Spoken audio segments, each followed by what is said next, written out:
Hello বন্ধুরা, technical PV সরকার চ্যানেলে আপনাদের সকলকে স্বাগত জানাই। আমি প্রতিনিয়ত আমার চ্যানেলে কৃষক বন্ধু প্রকল্পের নতুন আপডেটগুলো নিয়ে আসি। তেমনি আজ আমি আপনার জন্য এক বিরাট নতুন আপডেট নিয়ে এসেছি। কৃষক বন্ধু প্রকল্পের কৃষকদের ২৯ কোটি টাকার অনুদান দিতে চলেছে মুখ্যমন্ত্রী। কিসের অনুদান, কেন দিতে চলেছে, বিস্তারিত জানতে পুরো ভিডিও দেখুন। পুরো ভিডিও না দেখলে কিছু বুঝতে পারবেন না, তাই পুরো ভিডিও দেখার অনুরোধ রইল আপনাদের সকলের কাছে। তাই দেরি না করে ভিডিওটিকে শুরু করছি।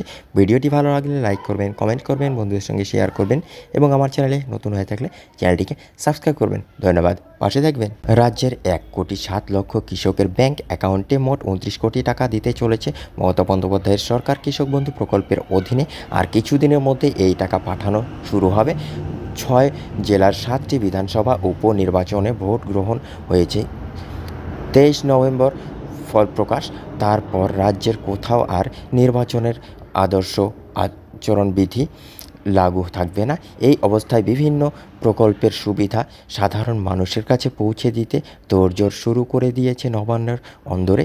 সেই সূত্রের আর কয়েকদিনের মধ্যেই কৃষক বন্ধু প্রকল্পের টাকা ছাড়ার সিদ্ধান্ত নিয়েছে কৃষিমন্ত্রী শোভন চট্টোপাধ্যায়। বলেন, মুখ্যমন্ত্রী নির্দেশে কৃষি দপ্তর রাজ্যের চাষিদের কাছে সমস্ত প্রকল্পের সুবিধা নির্দিষ্ট সময়ে পৌঁছে দিতে বদ্ধপরিকর। এই জন্য যোগ্য প্রাপক যাতে বঞ্চিত না হন সেদিকে আমাদের লক্ষ্য থাকবে। সেই মতো পরিকল্পনা করে কাজ এগিয়ে যাওয়া হচ্ছে। নবান্ন সূত্রে খবর, চলতি অর্থবর্ষে কৃষক বন্ধু প্রকল্পের দ্বিতীয় কিস্তি হিসেবে এই টাকা দিতে চলেছে দপ্তর। ইতিমধ্যে জেলাভিত্তিক উপভোক্তা তালিকা তৈরির কাজ প্রায় শেষ। মোট উপভোক্তার সংখ্যা গত বছরের তুলনায় প্রায় ১.৫ লক্ষ বাড়বে বলে জানা গিয়েছে। প্রসঙ্গত, এই প্রকল্পে বছরে ২টি কিস্তিতে টাকা দেওয়া হয়।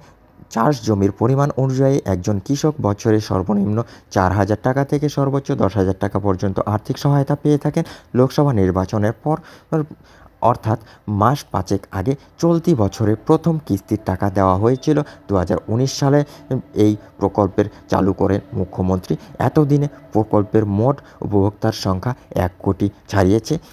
এই সময়েই বাংলা শস্য বীমা প্রকল্পও চালু করে রাজ্য সরকার। সম্প্রতি টানা ঘূর্ণিঝড় ও প্রাকৃতিক দুর্যোগের কারণে কৃষিকাজে ব্যাপক ক্ষতি হয়েছিল। বহু কৃষি জমি জলের তলায় চলে গিয়েছিল। সবজির ফলনও ব্যাহত হয়েছে বহু জায়গায়। সেই ক্ষয়ক্ষতির পরিমাণ নির্ধারণ করতে সমীক্ষার কাজ শুরু হবে ৩০শে নভেম্বরের পর। ততদিন পর্যন্ত চলবে এই প্রকল্পে নাম তোলার কাজ। নবান্ন সূত্রে জানা গিয়েছে, শীঘ্রই ক্ষতিপূরণ বাবদ শস্য বীমার টাকাও কৃষকদের কাছে পৌঁছে দেওয়া হবে। এদিকে ট্যাব কাণ্ডের পর অন্যান্য প্রকল্পের মতো কৃষক বন্ধু প্রকল্পের টাকাও পাঠানোর ক্ষেত্রে যথেষ্ট সতর্ক হয়ে পদক্ষেপ করছে সরকার। এক্ষেত্রে যাতে কোনো কারচুপি বা বিভ্রান্তি না থাকে সেদিকে কড়া নজর রাখছেন দপ্তর কর্তারা।